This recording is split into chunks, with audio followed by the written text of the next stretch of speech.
For MFA Incorporated, I'm Tom Stever on Brownfield with MFA staff agronomist Jason Worthington, talking about MFA CropTrack.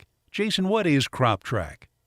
Well, MFA's CropTrack is our full-service crop consulting program. It's more than just a scouting program, which is one of the features that a grower will get out of it, but it starts with one of our consultants sitting down with a grower who's enrolled in CropTrack and going over a detailed cropping plan for the upcoming season. So we started this work well before planters ever hit the field.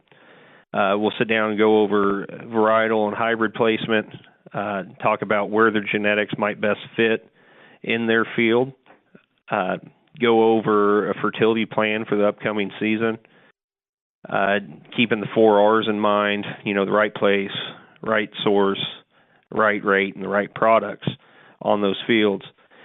And we'll also talk about their pest control program, what herbicides, insecticides, fungicides, and cultural practices that they'll put in place to keep pests under control.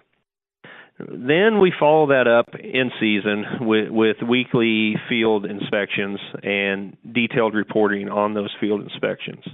As we know, the best plans always get altered each year because Mother Nature is going to throw us a curveball. So those weekly inspections are there to help us find the unexpected before it's too late to react to it. We're trying to catch problems before they develop into big problems, as you can notice from afar. That close inspection keeps a proactive approach for our growers. Well, so at this point in the growing season, Jason, what tips can you pass along to growers that you normally would in a CropTrack situation? Well, right now, one of the biggest focuses for our consultants with corn tasseling, getting into the reproductive stages, and this recent wet weather is we're doing a lot of scouting for diseases.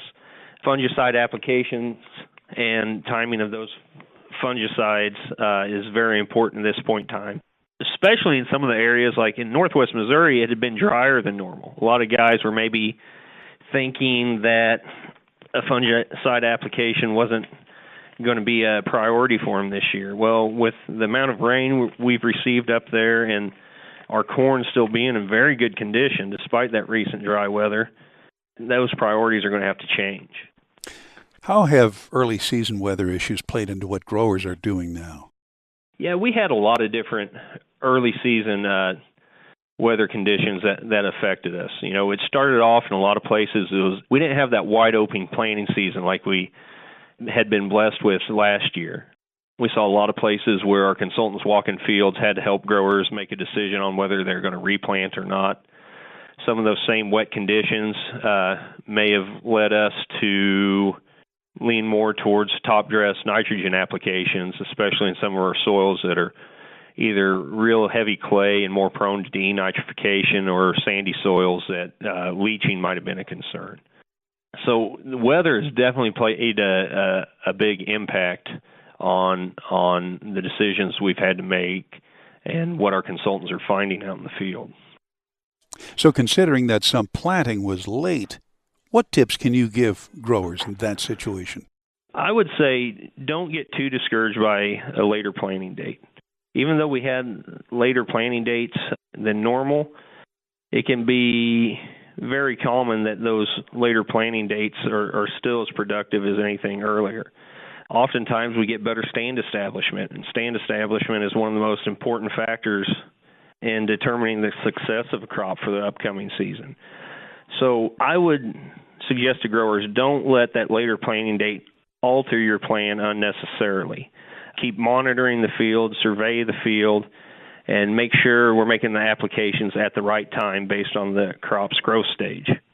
MFA agronomist Jason Worthington on MFA CropTrack.